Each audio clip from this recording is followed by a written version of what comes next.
Hi, I'm Chris from Airwindows, and here we are with another Forbidden Music.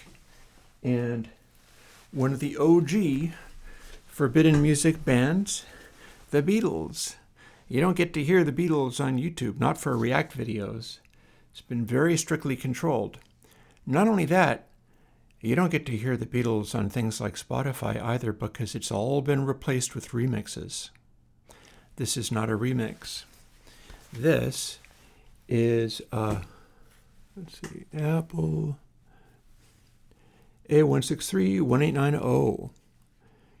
So this is the original Apple pressing. You can see the little emboss maybe a little bit.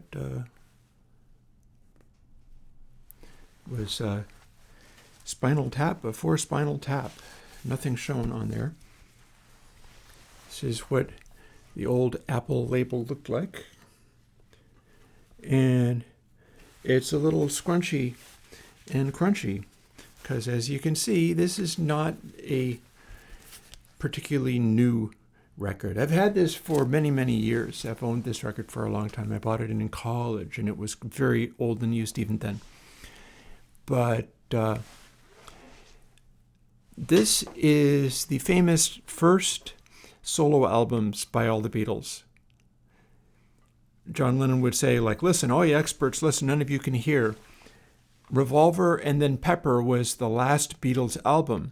This is the first where everybody was just running their own show, and all the songs were individual Beatles songs with backing musicians composed of the other Beatles. And this is a John song. It is I'm So Tired, and I picked it because I've been going really hard, so I'm so tired. And it's one of those really up-close mic'd kind of things where you've got a amazing vocal performance, most of which you're not going to be able to hear because I'm using ContentID to be able to show you not only how this measures on Airwindows Meter, and you will in fact see all of the little blue dots that depict star quality in the recording and stuff absolutely showing up all the time, especially for key vocal moments. But then it's also a matter of balancing the various different kinds of sounds together. And you'll hear your classic Ringo White Album tone. Everything is being recorded to the absolute limit of how well EMI could do back in the day, which is going some. And this is also the final album to be done on the EMI Red console, meaning this is as hi-fi as they could get the classic tube machines, which I think is probably going to also mean the tape machines also were tube machines. And it really shows the degree of aliveness and sort of full frequenciness of this is pretty startling, but also the extent to which the sonority jumps right out. These are the same recording consoles that all the earlier Beatles stuff was done, and also Pink Floyd's Piper at the Gates of Dawn and Saucerful. But not, I think, Amagama, because I think Amagama was the TG12345 console known for Dark Side of the Moon.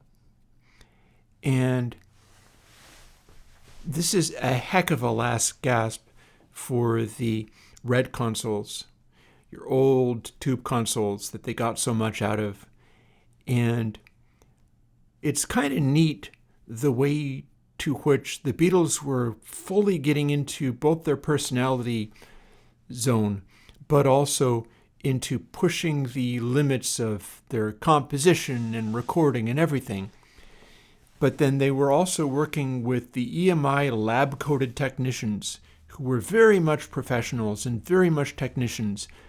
And Jeff Emmerich in there was sort of bridging the gap, being willing to make weird experiments like putting expensive condenser microphones right up close to the kick drum, which risks breaking the microphone, of course, but he did it anyway. And they'd learned from all those things, and they'd learned from the compression experiments that they were doing on Rubber Soul, and just firing on all cylinders. This album really presents a wide, interesting range of tones where they're pulling out all the stops and doing everything they possibly can. Here is I'm So Tired, a John Lennon song off of the Beatles' White Album. So haven't slept away. So mind is on the blink. Get up and no, no, no. I'm so don't know what to do. So and is set on you. Call you, but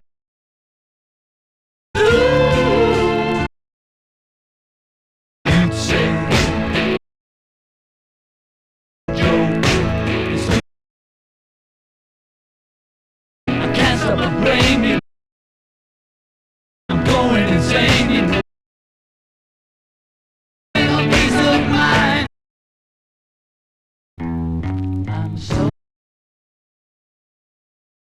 I'm feeling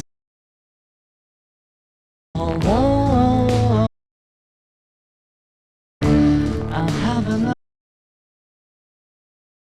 so on to rally yet putting you on you know I can't sleep.